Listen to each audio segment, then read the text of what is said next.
Hi, my name is Joetta and I'm from West Seattle, Church of the Nazarene, and I want to thank you for spending the next few minutes with me as we continue our journey into the Advent season.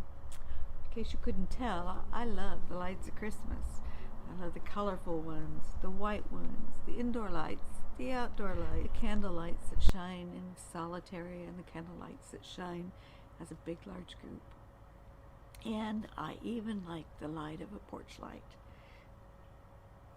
When I see those colorful lights, the reds, the blues, the greens, and yellows, it reminds me of excitement and joy and anticipation that you would see in a child's eyes.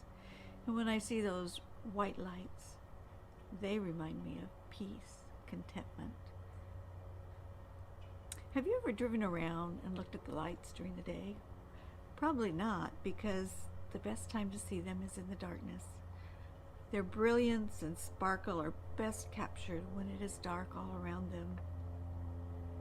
When you drive and look at the lights, they just seem to welcome and invite you into their magic. One of my favorite traditions has been the lighting of the church Christmas tree. Everybody comes and then we put the lights on and all the ornaments, and then everyone grabs a cup of hot chocolate and we turn out all the lights except the tree lights, and we all sit in silence and we watch as the darkness is dispelled by the light of the Christmas tree. I love the verse in John 1.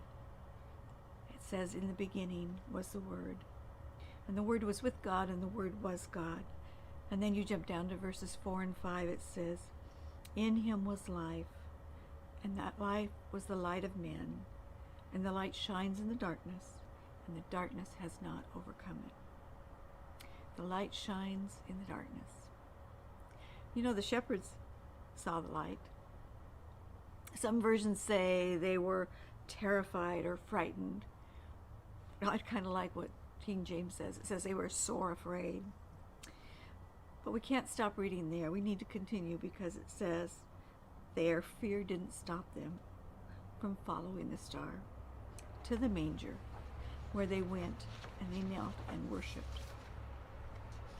I imagine they never looked at the night sky the same way again.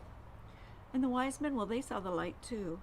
In Matthew it says, "We have seen his star rising." They probably followed it for a couple years before they found Mary and Joseph and Jesus. And what is the rest of that verse? It says, "We have come to worship him." I imagine they never looked at the dark night sky the same way again. I find it interesting that our Christmas lights shine during the time of year when our days are the shortest and when light is wanted and needed the most.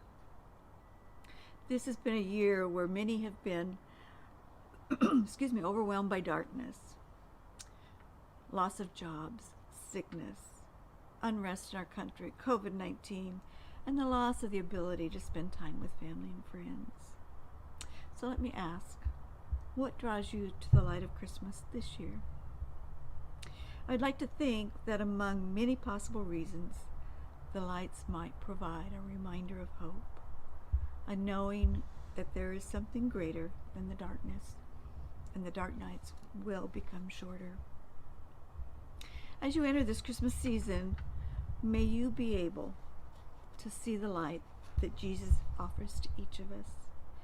Maybe it is a light that shines in magic colors and brings a sense of joy and celebration. Or maybe it's the light of a simple candle that brings contentment and peace to your heart. And whether you see it as a light that, like the shepherds, brings you to worship quickly, or a light that, like the wise men, takes you on a journey to worship, may you come to him and worship. You know, Motel 6 has a saying that says, "We'll keep the lights on for you." Well, there is a light that's on for you and for me, the light that shines in the darkness, and the darkness has not overcome it. Whatever lights you see this season, may their light be a way for you to find worship. And together we can say, O come, Emmanuel. bring light to our darkness.